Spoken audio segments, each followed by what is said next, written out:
Nyame ase ɛwɔ hwɛsopa ne bambɔ soronko a ɔde abɔ yɛn. Ebre aso sɛ yɛsua yɛ Bible studies anaasɛ yɛ Sabbath school na memenda nwummerɛ bi a yɛde ba no. Ɛno nti sabre yɛ baba abɛsua nti ansana no. Mama yɛma Breman SDA singing band for ento dwom ma yɛ na ɔmato dwom ne wie a afei ne yɛabɔ mpaeɛ ne yɛahyɛ yɛde sua no ase. Nti sabre yɛma Breman singing band ato dwom ama yɛ.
Yo, yeah, that Breman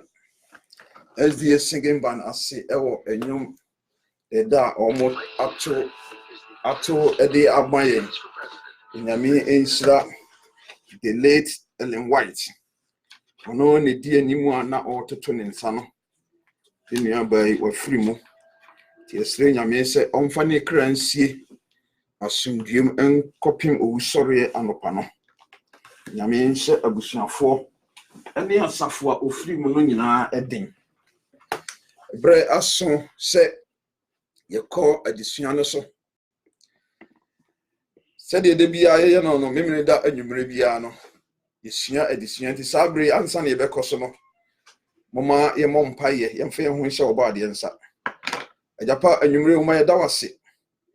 bre aso se uma ye bie okyerosem na afi yesua ho nimde yes, so no be kan ho no ahye ende ne bre beti wasem no ma enti wasem na se ne hu mu yi ne mfa mo bre fata gen sakra hye ende ne kan ye ho e wonwumre boaye e ma ye nyefiri moto ma ye nya tiefo awrififo na emom ye ntie mu akomopam ne nya asem ne ofo ne mre ne nana nche na ba abetese ye fata kan ho na hye ende e wo Yesu Kristo di mu nti amen yo adofnom ye wo adesua etoso miensa Edisua etoso miensa no brofo kasem no atudin say from mystery to revelation and na oba ye nia kasem nso a watudin say efiri ahintasem mu ekọ adisem mu free ahintasem mu ekọ adisem mu ansa na no de na otwetwa mu na esua no moma ye nka ya adwene kakra lesson 2 no watudin say From Jerusalem called Babylon. And I say from Jerusalem to Babylon. Nanka wasam no de my na o my Daniel etriba ko. Ti mo eye edu enson. Na say na no atwere ho say na mrante wa ba na yi. Nyankopon ma won enwoma ani nyansa enyina mu nimdie ani anitie. Na Daniel nyane suwade hunu ani daye enyina mu enhunumu. Ye hunu mrante wa anamrante wa nan ane ye ka wo ho asem eye Daniel Hanania Misha ene Azaria omukopie Babylon no mfamu a ye to Daniel din Bezaza ena Hanania din ye to ne Shadrach ena afin so Misha ye to ne din Meshach ena Azaria ye to ne din Abednego ye hunu se sai din na hodori nya Hebrew name no ene Babel name na de ma omne nya ye hunu se e won sunsun so pa enti ye hye nso se ebre bia no se wotu dia hwene yi sanse edin ho ewo emfaso ne din so wo sunsuaso ewo nipa na so afa ye hu ni se kyerosem emfa ne emansie ohwe Genesis 3 miensan kono a wona na oye mre ewo kyerosem anase enipa hwamodie no kyerosem ani amu oji na di de kyere bre krono anso wona ogina mu enukure mu ema onyankopon no nso ono nso kyerosem eda na di akyere na sankrofo na omutibi gina mu nokure mu no ema onyankopon emfa ho ne tibi omko mu no sankrofo ni bi nso wo Daniel nwomani mu ne sankrofo no bi na ebo mu din ye Daniel Hanania Misha ne Azaria no sankrofo na ya mabobo mu din omwa na omko baba ya ti mu din Besaza Shadrach Meshach ne Abednego no enenti ye hunu sem enokure sankrofo etimi gina mu edi nokure ma nyame ne nyame nso ebehwe omo ehye ne ho animonyam enunti ye hunu se sa Daniel nwomani mu no the true hero anase nia odi nwomani mu akotina no enye obia se onyankopon enti se ye credit anase asida bia onyankopon enesese ye de ema no enunti ye hunu se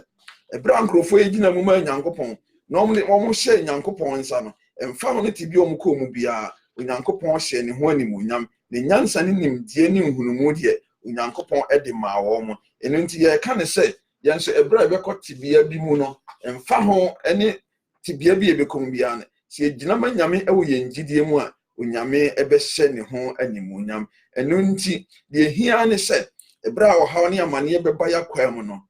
de o se menu mienu eye ne se we have to make the right choices inti se ye power eya na se nyame animuonyam a nyame nso ebehye ne ho animuonyam eno nti moma yemfa ye ho to ye onyankopon so na yemfa ye wura nsi nyame mu nyame ebehye ne ho animuonyam ene ye moma yemko ene adisua ne so ene adisua no from mystery to revelation and as a free ahintasemu ko adisemu free ahintasemu ye kasa ahintasema bibia ahinta eko adisemu ye yi na didi a kire adisem chese ye yi asem na di ena bibia ahinta ye yi na die enti ye behuru se edie na ahinta sembe ne na wo hono ma ampa eko adi wie mu anase woda na di ne hwan kura na woda sa ahinta sem no adidi kire no enti sa lesson 3 no se ye betia se yi a eye omaya kenka sem bia esua beboa yen na afi atimi amayate adisua na se yi o se ya hwe Daniel chapter 2 verse 1 through 16 and as my form man say Acts 17 verse 28 and Daniel etrimienu temu edunso ekopim adio 9 enkron and Psalm 138 and John 15 verse 5 Deuteronomy 32 verse 4 and 1 Peter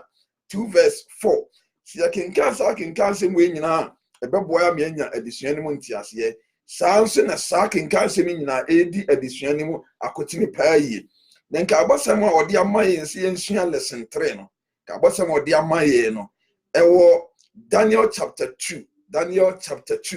verse 20 Daniel chapter 2 verse 20 Daniel etiri mienu temu aduo no enti no yanti ase lesson 3 no se Daniel chapter 2 ene ye ba besua senia lesson 2 ne yesua Daniel chapter 1 no lesson 2 so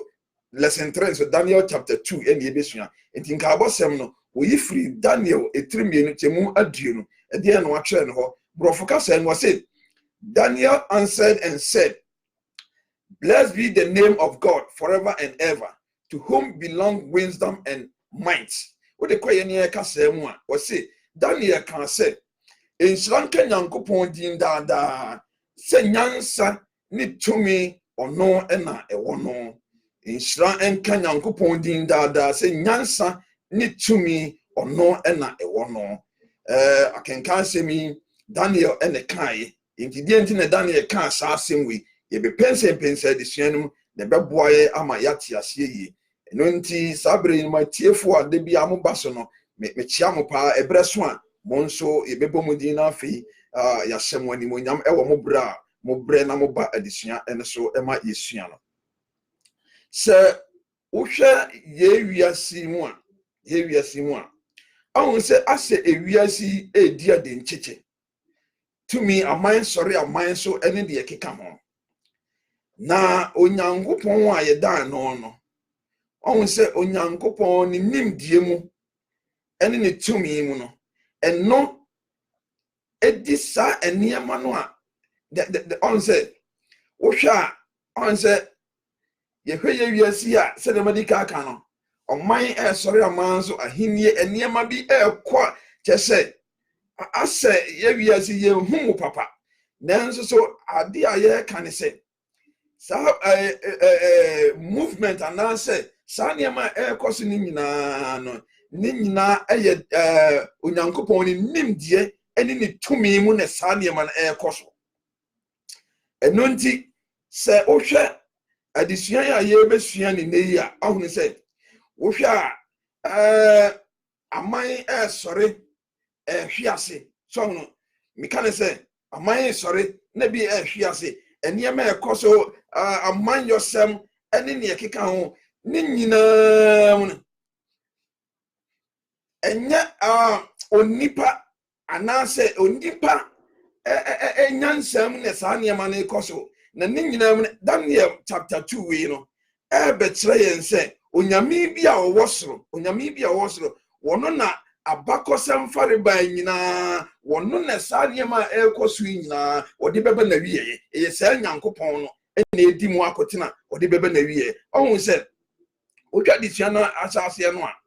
ye wiase mu no madika aka se aman sori aman so ahinie ne ne ekeka ho wiase mu eye wiase bi a ehihim ne de ekeka ho nyina no se saa niema ekoso nyina no enye nipa tumi na eye saa Nemo ye onyankopon bi a sene Daniel chapter 2 ne ka kire no ye onyankopon bi a owosra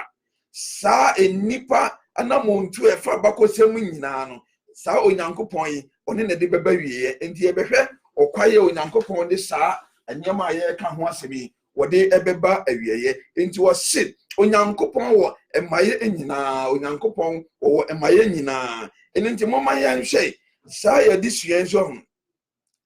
what the Daniel chapter 2 verse 1 through 16 na dia my bad ye brain into no enya dia ye betimi akenkai Daniel chapter 2 verse 1 through 16 no enu wo fi a wo fa pen na kire ye sua Daniel chapter 2 ni nyina ende na say ne akenkai sem ye be free chapter 2 no verse 1 through 16 no but ena mo brenti ye ntimi enkenkai na wo hwemu a asembisa o busa ye ne se wo hwe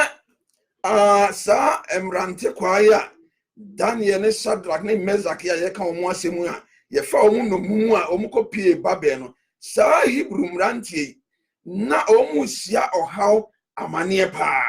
na sa ohaw ne amane omo sia ye no ahun se eye ohene bi ne so ne daye na ohene na oso ne daye na ne yira fi ne daye a oso ye no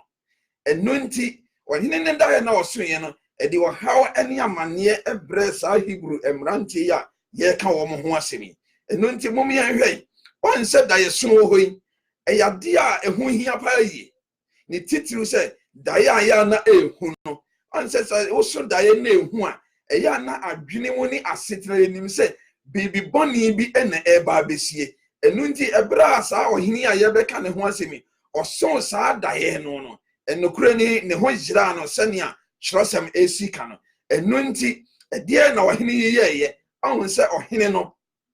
se ne esiti ense no wo enkrofo a pedi ahunfo eni nkonyayifo eni omo mekeka wa ne Daniel yi Trosem Daniel ngoma ne kire se na wo da wo mo ano enu nti ebra saade ne ekọọso no ohene fra ne sa nkrofo no se omo mekai no ne daye no so no meka ohene Nebukadnezar omo mekai ne daye na waso ne esanse waso ne daye ba daye na waso ye ne yira fi daye no so no na ne yira fi daye no nti no wonim daye no kra na ohun ne nkyirase enti sa nkrofo yi wo mommra na omo mekire ne daye na waso ye no na omo kire ne daye na waso ye no wia na omo asa kire ne daye no ase awon se daye ya bi ehu kakra dreams say yeti we obeso daye obi was me so daye ne nantwie pame me so daye ne sense o so daye bi sa ya na ehu enu nti no wohini ni daye a waso no eye daye a wono a se ne ho jira na sabre no nanso so sabre daye na firi ni tirim onkai daye ne bio onkai daye ne bio kra na wohunu daye na ame a kire na se enti wonim nkrofo a na nyame a wo som no ne sa nkrofo no emra na omo mekire ne daye kro na wo so ye no na omo kire ne daye ne wia afei na omo akire ne daye na ne nkyirase enu kro ne na yasam a din pa eye enu nti nkrofo no ahunu se nana sa asem where it cannot be possible because se wo ka daye ne kire ndi a ye bebo moden ne atimi akire wo daye no ase nes ebra wontimi nka daye ne nkire no enya de ye betimi akire wo daye no ase enti nkrofo ne gitumu pa se sa daye bi eti sei die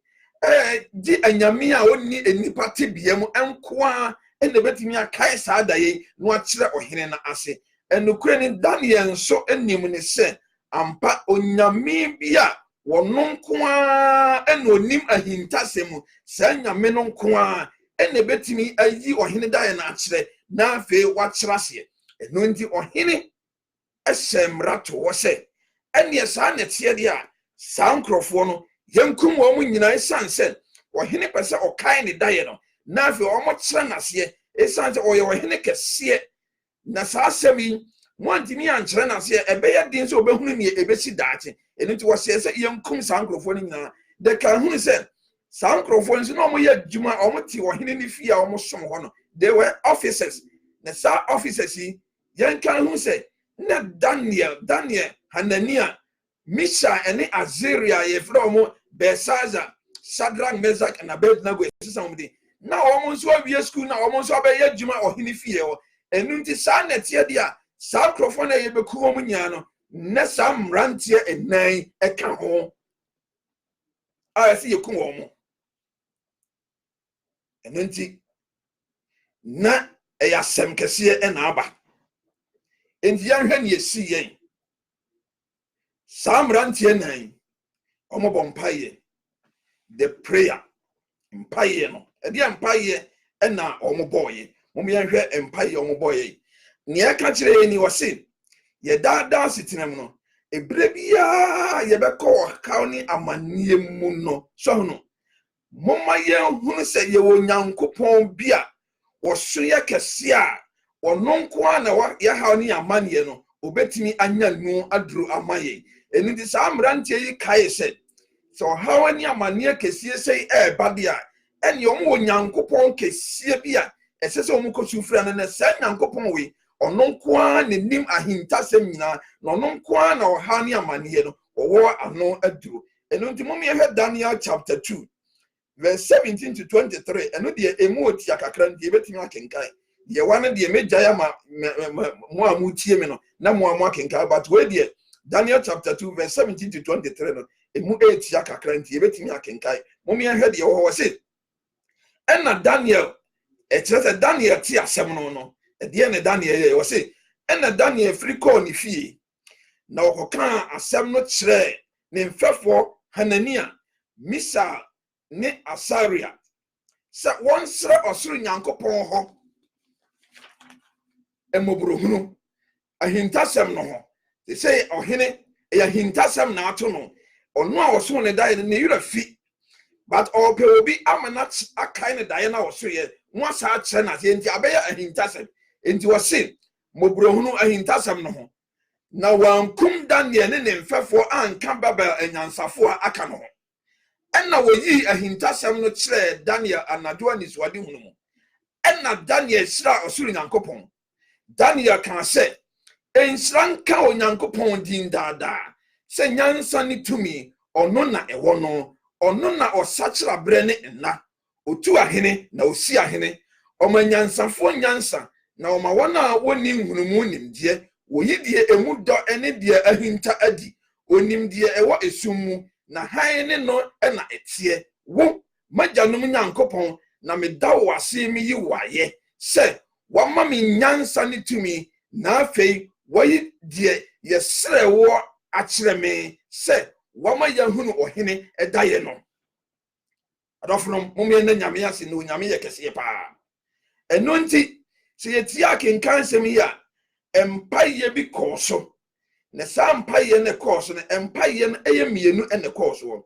yedi kan no Daniel ti asem no won si ohene asemra immediately no osema asemra se enam se sa pedi ahunfo ne nyansafo no antimi ankyere ne daya a woso ye no mo ansa ankyere ase nti wasem na se yenku wo mo nyina Daniel ne namfo no nso ka ho enti Daniel ti asem okosrei na osrei na mpa okọ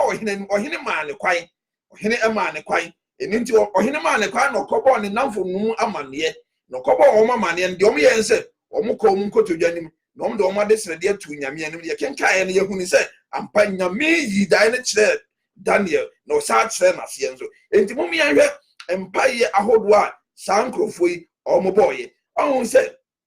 the first place no empaye omo boye se omo de omo adesrede ekoto Nyankopon anim omo adesrede omo de ekoto Nyankopon anim we Daniel 2:17 to 19 no a ekọ ene sa ade ne wo mum ya hwe empaye na omo boye no Daniel chapter 2:17 to 19 no mum ya hwe wo se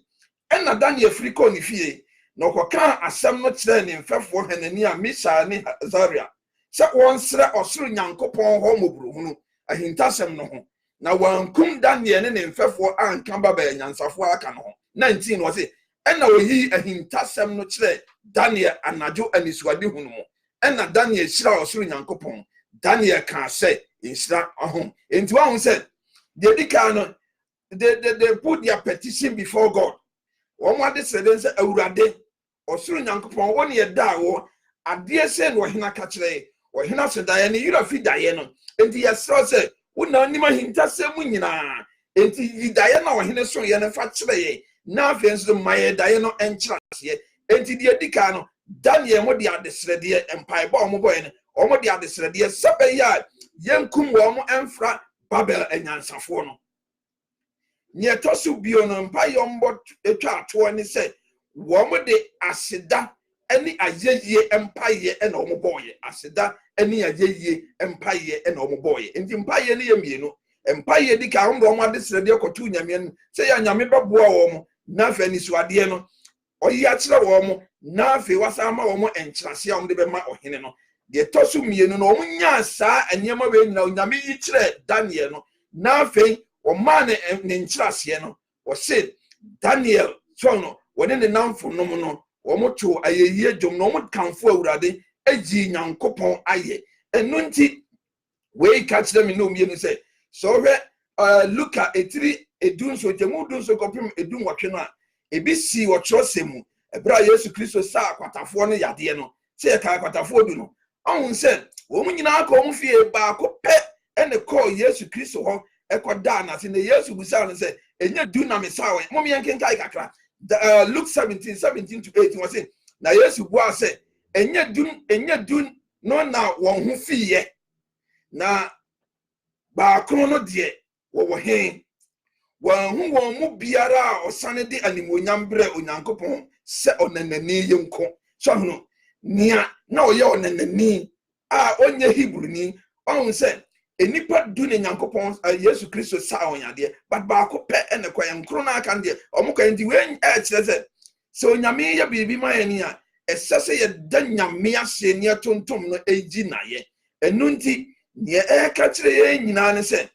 de Daniel ne namfo no ye sa asida ene ayeye mpai bo mo bo kyere Yankopon kyere se onyankopon so hono onyankopon ebre bia ye besu afren bia ye nya wresemu se na doye ni na humbo brono so eso ema ye ntibere bi e be bompa ya kyere bia onyankopon otie na oye ye bisade no ema ye enunti sa onyankopon no a oye ma Daniel ne namfo no ono nso oye nyankopon na ne nyina ne se ebre bia no a ye be sere nyankopon ho ade no se ye nsa kan ye o se ye nsa nkan o esese ye danyame ase sanse o se ade nyina mu yemfa asida ema onyankopon enti yebetimi yesua bibi kese pa afiri hanom o se ade o se yesua afiri ha ba ko ne se yesre nyankopon ho eniema pia so no o bu se emprado do asen ena ya na ye danase so no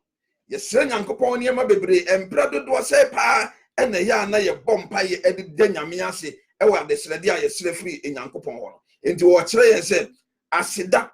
so Daniel ne namfo no sa asida ni ayeye empire bo no a omodi kire nyankopon kai mi no mienu se ehu hia pa se dani dan nyina so nyame ye bibi mayani a ye danase ye bompa ye danase tontom no ehye nanimonyam na nya no nko a we nso kire onyankopon ni su se su frɛ no a ya na oje ye nso o say when we pray to him we can trust him to do what is in our best interest. And thus we should always praise and thank him. And unti church say be a suffer no so e brebia no wo ye nia e beboye no de amaye enti bre ni bre nyina no e say ye bompa ye ye basi dampa ye ye yi na ene tontom na emfa ho ene ade e bisa se e ko ye se nia ye pe sa nko ye se nia ye pe no e say da ni da nyina ye de asida ne mpa ye e ma onyankopon e sanse ofata nti na church say ade nyina mu no yemfa asida ene ayeye ema onyankopon enti nia ye di kofie wa ha ne say we must learn to be thankful to God regardless of your circumstances or regardless of our circumstances was it she said dani na ye be bo asida mpa ye e de ayi nyankopon na ye emfa ho ne tibia bia ye be komu bia isanse ye nyankopon ko a ene ofata ayeye was it ene ohoni no a ohini Nebukadnezar ehuni ye no ne fa edikan no omianhwe ne fa edikan no Near Edikan John. You heard Daniel chapter 2, 24 to 31. Bibi or Honma, you bet me as she no say. A Honma, I can cast my body. My catcher say, you're bringing to know. And Yanni Nan, you bet me, I can kai ever Hano. Was say Daniel, a can send me a who here pass it. Danny Dana, ye kai. We say and say, a dear Sampa and Daniel. A can or Daniel chapter 2, 24 to 30. No, Daniel can send where we a who a dear Sam and what kind of honum. Or say, ain't a bra, what did Daniel call him and Nimuno? What did Daniel call him and Nimuno? Well, he said, Samuel was sre, what not enough for Fono, or Marco Snowflake Yankopon, Yankopon, you Diana the Achra, was such Roman and Trust yet. Ain't the Basso said, you did Daniel call him Nebuchadnezzar and Nim, not Diana. Onyankopon yi anasa hintase onyankopon yi kire no no okoka kire wo hene na afi wo kire ohene dae no enkyerase enunti wo de Daniel ekọ ohene anim no ne Daniel kan ya anse ohene ye wo osoro nyankopon bia wono nko a na timi yi ahintasem adi wo se ye wo osoro nyankopon bi. We have a God in heaven. Ye wo osoro nyankopon bia ono nko a and the Timmy ye a hintasem edi. It also mommy a sentence said, Ye nyango bon qua, what in the Nima hintasem na, ye hinta wa yabrabum, the SCA and Bibiano, ye nyango pono, or nonco to, and the nim a hintasem enina. And yet, she read Daniel chapter 2, 31 to 49 1. A wapa ye, into a busay said, Sa or hidden Nebuchadnezzar,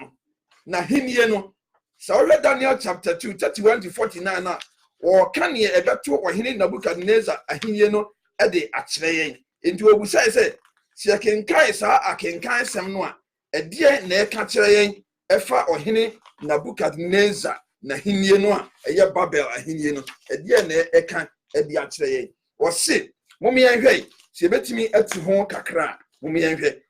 na ansana ye be kai no mummy and way.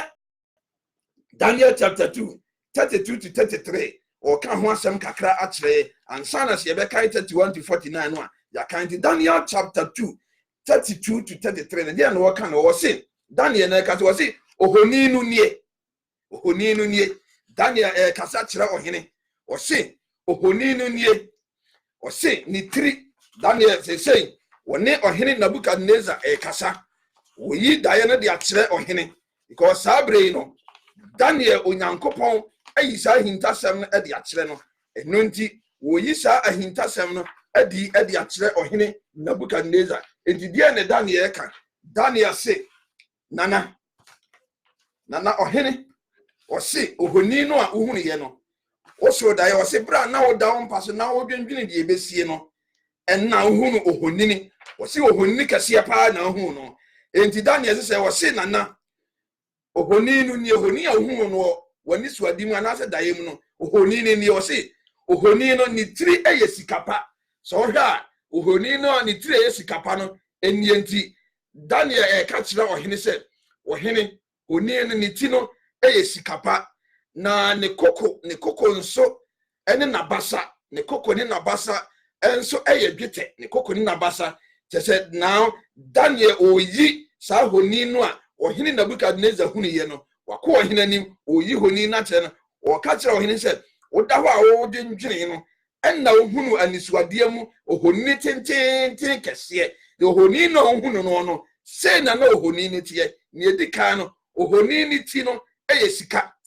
papa gold ohoni ni ti ye sika enna wo hwe no na ne koko ene na basa nso eno nso eye dwete de no nso eye dwete enna afe nso so ni yafunu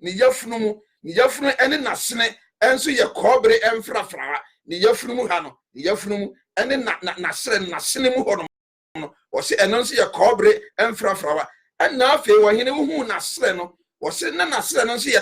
dade pa na sene no enna ne nan no wo hwe ne nan no o se ne nan no nso na emu bi eye dade enna emu bi enso eye dote saa na ohene wohunu honi no honi tenten kese na wohunu no se ogina ho nom no ewo ni suade mu no de dika no honi ni ti eye sika na ni ufiri ni tiri na ye sika no a no aba ne koko ene na basa eno nso na ye dwetɛ eno nso ye dwetɛ na sinem ene na oba na ni yafuru ene na sinem nso a wo se eno nso eye kɔbre emfrafrawa ɛna afi oba na sere no a wo se na sere no enso ye dade na ne nan no esi fam no wo se emu bi ye dade ne mu bi nso ye dɔteɛ anaase efa enti nana ade a ohunu eye no efa ohoni eno ho enti moma ye ntoa so enti ohini fa edika no Daniel akachira ohini wo se the dream consists of a majestic image with his head of fine gold, its chest and arms of silver, its belly and thighs of bronze, its legs of iron, its feet partly of iron and partly of clay. That is Daniel chapter 2, verse 2 to 33. No, okokenka ho a ubehunu ndi wo se wo hene na wo hwe honi no no a sabre na wo da wo mpaso no na wo hwe honi no a eno na hunu se wo se ohunu se eboa ketua bi a ensa bia enkura mu ebebo ohoni ni na ase eboa bi a ensa bia enkura mu didika no honi ni ti yesika ne kokori na basa eye kɔbre ne yafuru ne nasene eye dwetɛ nasere no eye dade ne nan no ene ne nan na si fam no wo se emu bi ye dade emu bi nso ye dɔteɛ na wo hwɛ no a na ohunu se obuo bi a ensa enkura mu saa obuo no ebehwe honi ne nan na se ne nan na si fam no ebebɔ aseɛ na ebebɔ aseɛ no edie ena esiye enti mom ye ntoa so enti wo se eventually a stone struck the image on its feet and the whole structure was destroyed and scattered like chaff on the wind. Enti wo se enti wo hwɛ no a ohunu se ensa bia obuo bia ensa bia nkura mu no ebebɔ honi no na ase ensa obuo bia ensa bia nkura mu ebebɔ honi na ase no honi no ebubu muhu na mframa edekoi enti dana de ohunu ye no ni suade a ohunu ye no bra na wada wo mpaso a ne na krokro enya wo na wo dwendwene wutumi ni wahinniem ene de beba na ena wo suru nyankopɔn eyi ni ebesi daache ede kire wo enu nti honi na ana dae na wo so ye eye honi ni kase pa na ohunu ye de honi no ni tiri eye sika ne kokoni na ne nsa no eye gete na ne yafuru ne nasene eye kɔbre na sere no ye dade na ne nan ne nanso ele si fan ebi ye dade ebi nso ye dɔteɛ na wo da hɔ no a wo hwɛ no a na wo hu sɛ oboa ketewa bia ensa bia nkura mu ebebɔ honi ne na sesɛ na honi ne hwe hɔ na bubui ayam gosogoso na sɛ muhu na mframa de saa honi no ekɔi enti na de ohunu ye eno no moma ye ntoa so de ohunu ye no enti wo sɛ wo sɛ enti wo ha Nebukadnezar no wo se ne message ne emu da ho pa ma no ahun se de ma Nebukadnezar ho dwene ne se wa hu ne se na wo da ho a wo dwendwene no sa ahintasem bi ti se ya dan ye kaka e kire se nyankopɔn bi wa ne hu pa na betimi ahun sa de no ayi a kire da ne ensan se Nebukadnezar hu se asem na Daniel kan eye no kure trodo esan se na odane mpaso a odwendwene no a enum no nya sa dream na naso nya sa ni so ade enti sa asem na Daniel kaka ho no e ma ohene hu adwiri ni pa ye enti wo se the message is clear.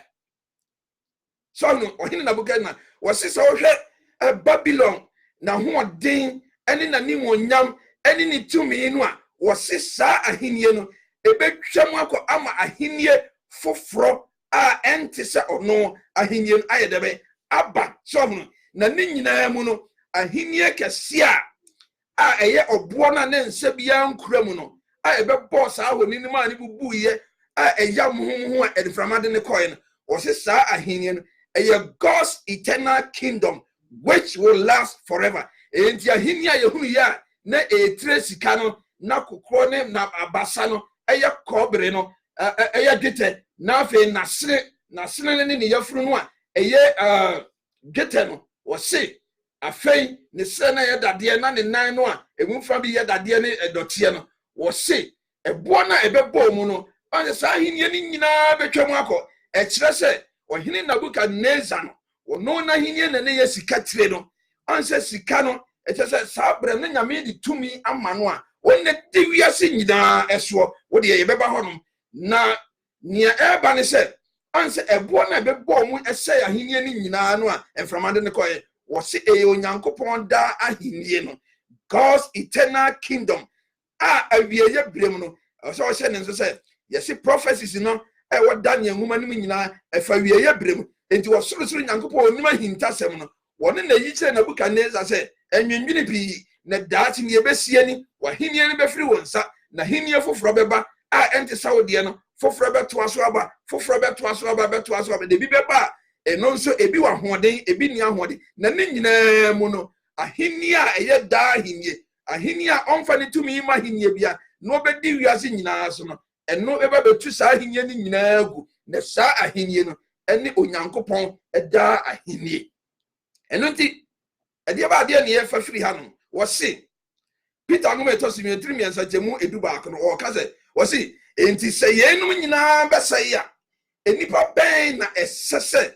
mo ya wo abrabo kronkron ene nyamso mpamu so we wiase eniema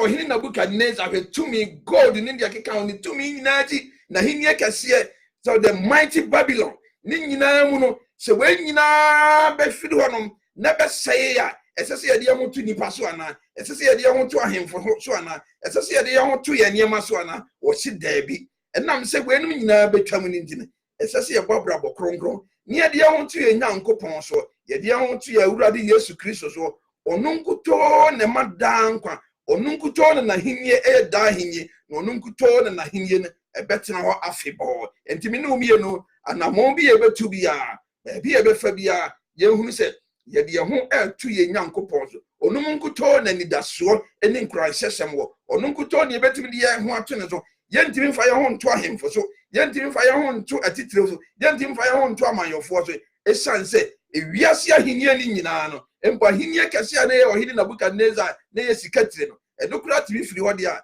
onyankopon ka kire mi ne umie nse saa obo na ne nsa bia nkura mu no ebebo ohoni ne bubu no saa hinie no eye da hinie eye onyankopon ahinie ke no na sesa mi ne umie no ye de ye hoto so ene ye hwe ohoni no ne fa etoso mienu ohoni ne fa etoso mienu odi ne fa etoso mienu no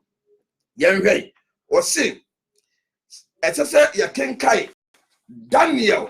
etirimienu ne temu aduasa ba akokopem aduanan kro no ewa na enso so me pese yeti ase ye ntino mumye nsa ebre kakra na ye nkenkai Daniel etirimienu temu aduasa ba akokopem aduanan enkro Daniel chapter 2 verse 31 to 49 mama ye nkenkai wo se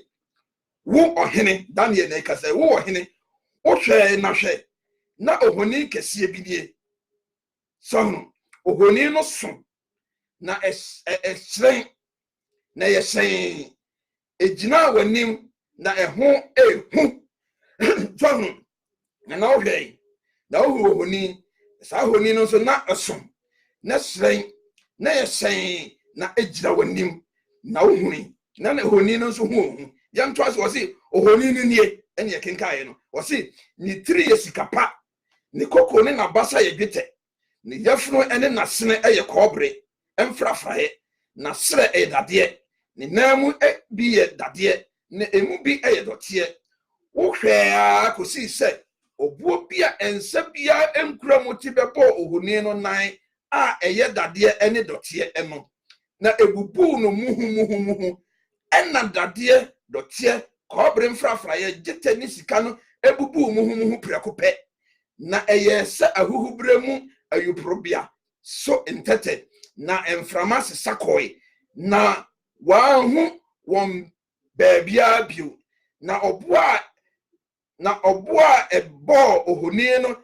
eye be pokese aha oboa ketwa na nsa bia nkram na ebebo ohoni no se saa oboa no eye be pokese na eye asase nyina soma daye no nie ohene daye no nie yanhwe afei wakanda ye no wayini ohene hunu ye no na nisuade na yira fie no wayi ache no ene oba bekyere no daye na ase 36 ne kono se daye no nie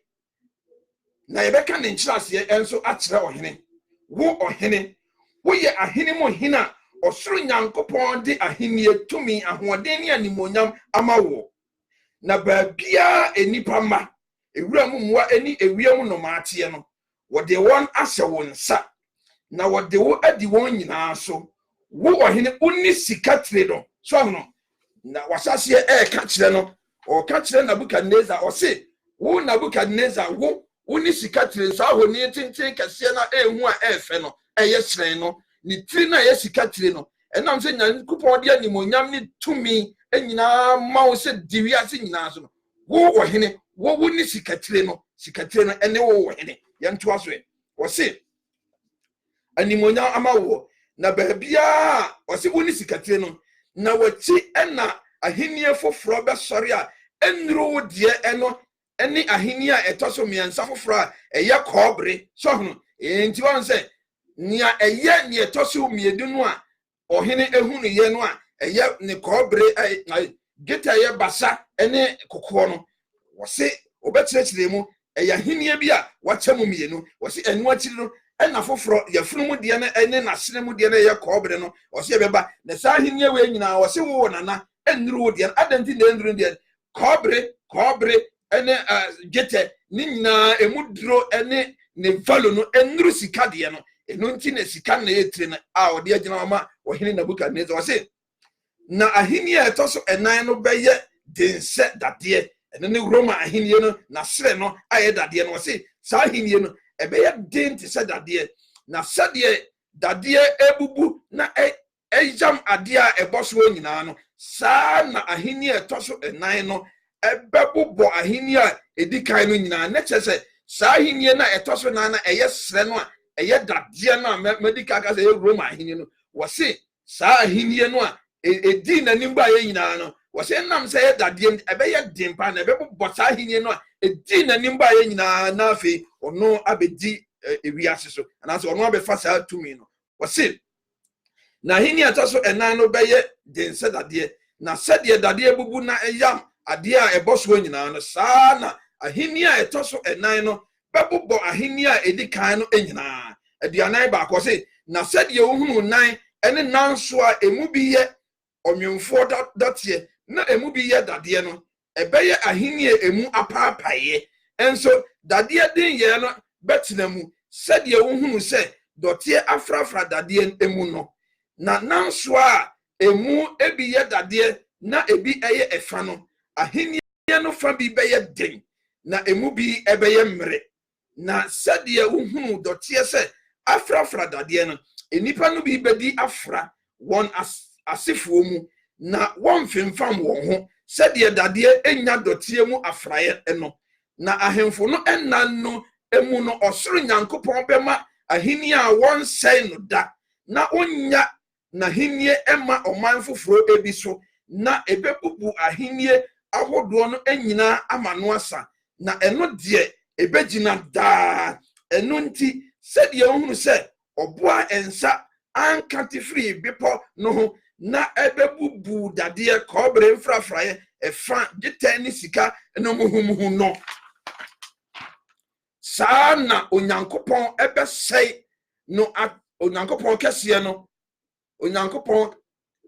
kɛseɛ no akyerɛ ɔhene deɛ daakye ɛbɛba na daeɛ no ɛwom na ne nkyerɛseɛ yɛ nokorɛ sɔhono Daniel ka kyerɛ ɔhene deɛ meka kyerɛ nyinaa didio na daeɛ no wom na ne nkyerɛseɛ nso ɛyɛ nokorɛ mommyɛmfa nsi aduanan nkron ne yɛmfa nsi wɔse ɛna ɛdeɛ ne siyɛ ɔkotoo Daniel na ɔkaa sɛ ɔmmɔ no Daniel aduane afɔdeɛ ɛne ohwam afɔdeɛ ɔhene ka kyerɛ Daniel sɛ ampa mo Nyankopɔn yɛ anyame mu nyame ne ahemfo wura ne deɛ oyi ahintasɛm adie sɛ watumi ayi saa ahintasɛm yi adie ɛna ɔhene yɛ Daniel kɛseɛ na ɔmaa no ayɛyɛdeɛ akɛseɛ bebree na ɔmaa no di Babel asase nyinaa so tumi ne Babel anyansafoɔ nyinaa so mpanimfoɔ mu titiriw na Daniel srɛ ɔhene na ɔde Sadrak Meshach ne Abednego yɛ Babel asase mu nsam so ahwɛfoɔ na Daniel deɛ ɔtena ɔhene aban mu Awurade asɛm nie amen moma yɛntoa yadisuane so enti wohwe nia yakenkai ya adisuano anase omfoni ohoni no ne fa etoso mienu no a ahunu se yakenka sem ni nyina yakenka Daniel chapter 2 no verse 31 to 49 no enti yakenka wie yen eno obusa ye asem bi wo ha o se ede na eka kire fa onyankopon ohuni ahintasem na se onim de beba daati wa bakosim na ede na eka kire efa sa onyankopon eno ho so ba wo hwe ne esia na on se yesia Daniel disia no ye kan se Daniel disia no wo hwe kire se mu a enkom se ahodo mienu ne wom ye wonkom se a eye yesetena mu nkom se wo hwe Israel fo o ma setena mu ne onyankopon apam mo ye ye ene ye wonkom se ba kon so a eye wie enkom se a eno ene wo Daniel nwumen na me kan se classical and then apocalyptic prophecies but or say sa Daniel chapter 2 hanom no sa enkom se na e wo ha no eye daachi enkom se eye wie ye brem enkom se na se eye apocalyptic prophecy so no eninti no wo say onyankopon onim de besi daachi no wo no eneji sa ahintasem na adi ede kire Daniel nti wo say Daniel chapter 2 is not a conditional prophecy na se nya sitina mu there prophecy me fan say asitina mu enkom say the fulfillment no the response of the people conditional no we see amazing no but we see where the enye no bia where apocalyptic prophecy a definitive prediction of what God foresaw and will bring to pass in the future we see yade a kan ye onyankopon hunu ye na ebeba na wie ye daache that is a apocalyptic prophecy we see etre na sika no once ye kenka sem ni nyina no aka ho asem a kire we see etre na sika no Babylon ahinie the Babylon ahinie no so ohene Nebuchadnezzar Babylon ahinie ohene Nebuchadnezzar and we see ne kokono ene na basa no a silver no so no gete no we see enen so ahinie a wachem mienu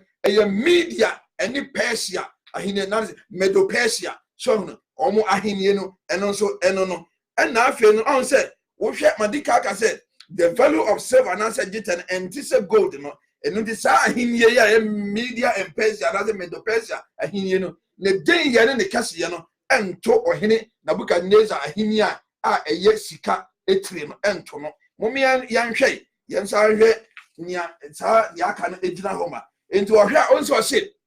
ni yafunu no eye kobre na yase ni yafunu ene na yase no a eye kobre no on de me nseche no eye kobre no o se enon so no eye Greece ahinie so hu Greece ahinie na na sa Hela ahinie no o se enon so ene ebedi sa ahinie Media ene Persia ahinie no enon so ene beba se Nebuchadnezzar de ene firi ho a sika tire no a sa Media and Persia Medo Persia ahinie no a eye gete no ene ne beba eno firi ho no a na fe asene ene yafuru no a eye kobre no o se eno so gina ho ma Hela ahinie anase Greece ahinie no eno so ene beba ene ye momia hwe na sere no anase ne nan no a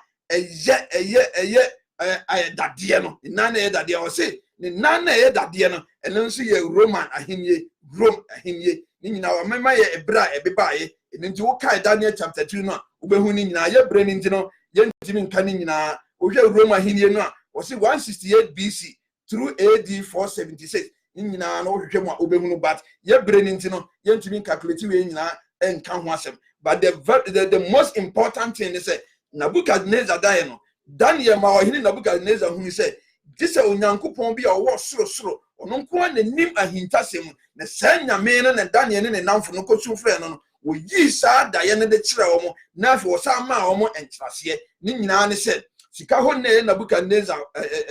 sika tre na Nebuchadnezzar hinie no wo se nyame na de tumi ni ma Nebuchadnezzar nanso ni gye na hantanti no sa hinie ni na be firi wo na foforo be ba enti sa ono ne de no sa na be toto aso sa na hinie bi a ebe ye dine pa a ye sre ne nan no wo se eye Roma ahinie na sa Roma ahinie no wo se as Daniel explained the iron represent the crushing power of the Roman Empire, which lasted longer than any of the previous kingdoms. And one said, Sir Roman Amantam, or say, Naya Ahinia Bia, and I say, Roman Ahinia Bia, Edimpa. Na, Yabekwa this year free Daniel chapter 8,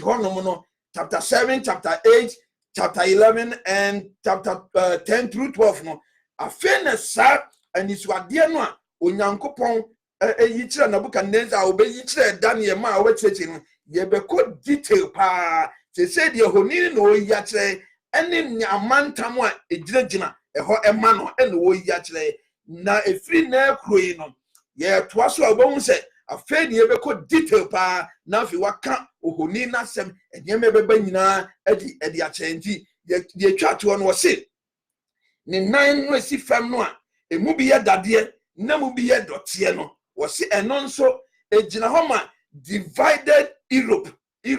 amantam no ayati chechichemu no on say Europe amantam no ebi edin ebi emre so no ebi edin ebi emre na emom wontimi nka mom da nya de ombetimi akabom esan say dade ne dote ntimi nka mom ema ne nyeye enu nti sana Europe amana e fa ba bi ebe edin ne fa ba bi nso ebe emre na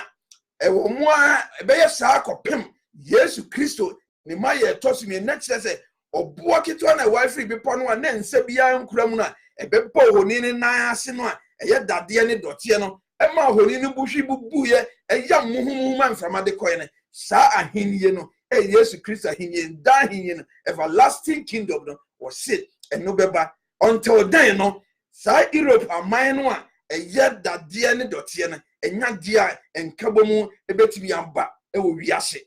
ye nyina dia dance say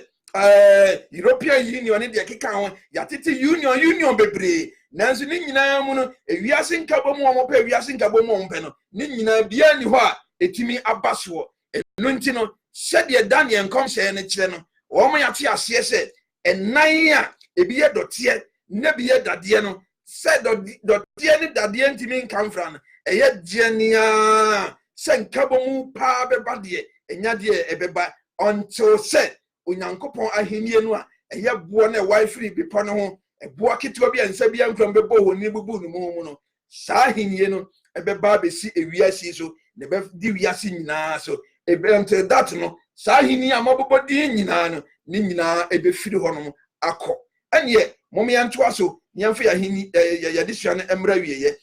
de me pese odi se otirim se afen ya se disua na se afen na prophecies na eba mu eno nti wayi sa daya Nebuchadnezzar so ye no wayi akere Daniel wa kire Daniel daya ne nkyerase ba bia daya ohoni ne nkyechemu nyina no wa kire no aman ye gyina homa afei pa na ebeko detail nya hunu de ni nyina ebeye nti mesra mo se monka me ho na otwe se ne se Yesu Kristo nyama ya ye betoa so na afi yesua disua no na Daniel ngoma no ye nyamu sua hunu epa eye enti momi anhwe obo no a ose na nsa bia nkram no a ete ebebo ohoni ne na ase ebubu mu no yahwe Daniel chapter 2 ni ebeka 34 ni akai 35 ni akai 44 ni akai 45 enti momi anhwe de o se Daniel na ekase o se wo hwe ya akosi se obo bi mama me mpe mi honi no na me mfa nkiram se mu hunu dia me ka ni nyina na mu hunu ni nyina na entiase eba mu me nyamu entiase a ebeboa ye paaye enti wo dia mo ntwa me kakra na me nkɔhwe aha enti die wo mu nie wo se Daniel na ekase wo se nana wo hwe honi no enti wo hwe ye no a na hunu se obuo bi ensa bia nkramu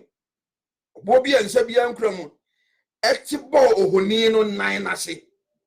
tibo ohoni na ase ni nan na ye dade ene dote no ebe bo ase ne bo ase no o se na ebubu no anse so wo hwemu a enie obuo bi a ensa bia nkramu no ebe bo ohoni na ase dade ene dote no o se bo hobu no ebubu ohoni no muhu eti Nebuchadnezzar o ne da ho no so an oda ho na nisu ade mu no ontimi na odwe na henie hu no ene onyame yi ne besi daache de kire no edi honi no tenten no gina ho no na wo hwe no ana Daniel ka kire nse obuo bi a na nsa bi ankram ti free be poso ana be bo honi ne naase ha the tibon ne naase na ena honi ne bubuye muhu eye gosogoso mo mianto a enka abosam so se ebubu no muhu ana dade dotie kobre enfrafraye dwete ne sika no ebubu muhu preko pe na ye se ahuhubre mu ayupro bia eso ntete na mframa sisa koe na wa hunu wo biara bio ba biara bio na obo a ebo ohoni no ye bipo kese it once was it ebo na bebo ohoni no atie no ebeye bipo kese beye bipo kese mumi enhwe bipo kese na eye asase nyina soma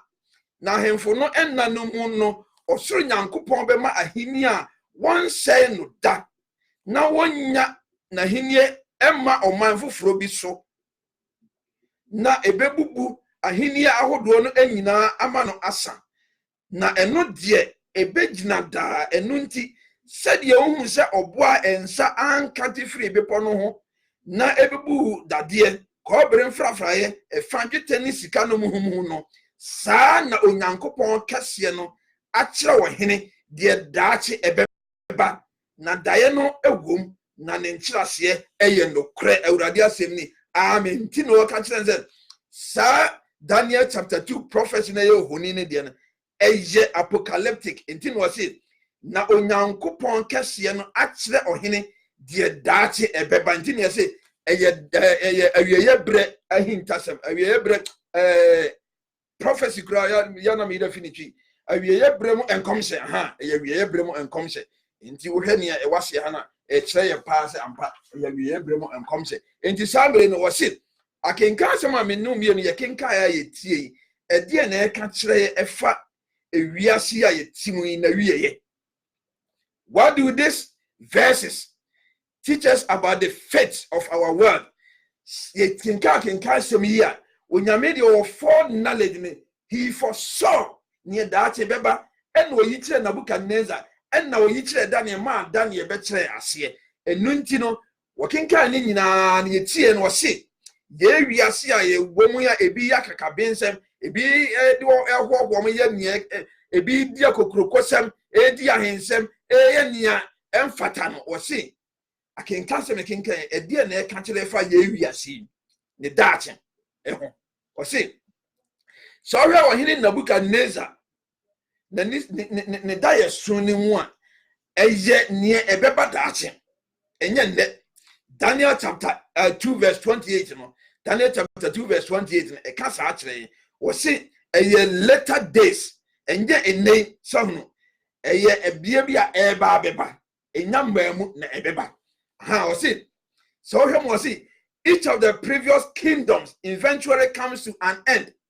The kingdom represented by the stone will last forever. It is ahinie efri Nabukadnezar so na fe eba Media and Persia, never Heladian, never Roman, never Europa and Modian dotian diana enginano. Na fe obuano ebebo wasisa ahinie ni nyina ebeba ne ebetwam ne sa ahinie ni nyina twam ahinie bia enside ejina homa obuano a afe ebeye bepo kese no osisa ahinie no ene bedi wiase nyina so na entwamu da ne betim ho da ne da nyina eno no de man say is our is the everlasting kingdom of our Lord Jesus Christ. Eno nti ye wiase no o de maya hu ni say e wiase no eni nyina so ebina bi bedura ni nyina betwamu akọ na hini a ensai da hini a e da hini no eno na ebe ejina ho na wo kire mu kakra wo se so hwe rock no a obuo no anse wo se obuo ketwa no a ense bia etifri bipo eho e wife bipo ho ene bebo ohodi no wo se the rock no wo se so hwe kyerosem a eya ne ye nsohyede a ye gina ho ma onyankopon ye nsohyede a obotantim so ne ye nsohyede bi egina ho ma onyankopon wo hwe Deuteronomy chapter 32 verse 4 now hwe First Samuel chapter 2 verse 2 okay Psalm and answer 18 verse 31 no wo se ni nyina di adanse se sa rock no gina ho ama Yesu Kristo gina ho ma onyankopon en na afen so obuo no nso so a na nsa bia nkram wife bipo no wɔse ɛno nso so yɛde gyina ma Messiah ne wasra no ahene mu hene no Yesu Kristo wɔse boɔ no nso gyina ma wohwɛ ɛnyom Psalm 118 verse 22 yɛka mo asɛ 1 Peter 2 verse 2 2 verse 4 and 7 no ɛno nso ɛka ho asɛm paa so ɔno ɔnse wɔbɛkae a yɛkae ɔse ɛboa bantofo ato akyene no ɛbɛyɛ twiase boɔ ɛboa ɔbantofo ato enti saa stone no nso so no egyina hɔ ama Yesu Kristo enti ɔse bidibia eni yewiase ya ebegyina ɛte sɛ onyankopɔn daahenie no a egyina hɔ ma ɔboɔ no. Thus, nothing is more appropriate than the figure of stone to symbolize the establishment of God's eternal kingdom. And to see bidibia nye pepe sɛ saa ɔboɔ no a ɛwai be bepɔ no ho na afei bɛbɔ ohoni bubu no muhumuhumu no ɛyɛ yɛ Nyankopɔn na hinie no a ɛnsɛe da no a ɛda hinie no sɛ ɔbɛkae a ɔse na saa ɔboɔ ketewa no ɛkɔyɛ bepɔ kɛseɛ fa wiase nyinaa ɛde asɛm na ɛka kyerɛ wɔ ɛdi kyerɛ wo sɛ yɛ Nyankopɔn ahinie nyinaa betwa mu akɔ yɛ Nyankopɔn ahinie no ɛna bɛyɛ daa ahinie ntwa mu kɔ na bɛfa wiase nyinaa ɔse but the stone gives way to a mountain and the medical cattle. That is the stone that struck the image became a great mountain and filled the whole earth. And the medical cattle says, "Sa obuo ketwa no afa de ebedane be pokese ne hyewiase nyina emma." Enti ye Nyankopon ahinie no a ejina o ma buo ketwa no a eba be ye be pokese efa wiase nyina no. O se sa ahinie amabobɔ so nyina no ni nyina betwa mu akɔ. Ne Nyankopon ahinie da ahinie no eno ene begyira wiase nyina. Ene yɛde suane ba wieye no. Yɛde suane ba wieye no. So although to the unaided human eye, human history may appear to be a chaotic interplay of forces and counter forces. Daniel, the book of Daniel or the Daniel himself, assure us that behind all of this stands God,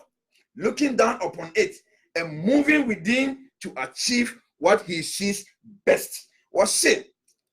Miniano. I will say, ye we are seeing never be coswa, a beer and knee ehumie. Me can sound so case, and ye no hunam ni mojanena, and we are certain one in the other. Ha! And once I see ye we are Simono. Was he near maybe one more air coswa, ye knee ehumie. Fa ewiase anase edipa abakosemu osi drubabia na ye huhu basa na tumi ahodo nyina na edi ehim na osi ni nyina mu no ensese ye ma ya ba mu buo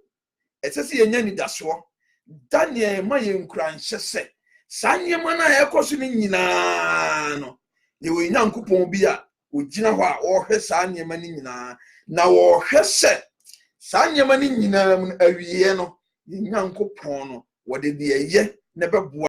ye ene be maye ene se wode da ahenie no ahene mu hene no ahene a ensai da no ahene a bibia entimi se no ne beba begi wiase nyina no o se ye Nyankopon no ede beba ene ntimi nia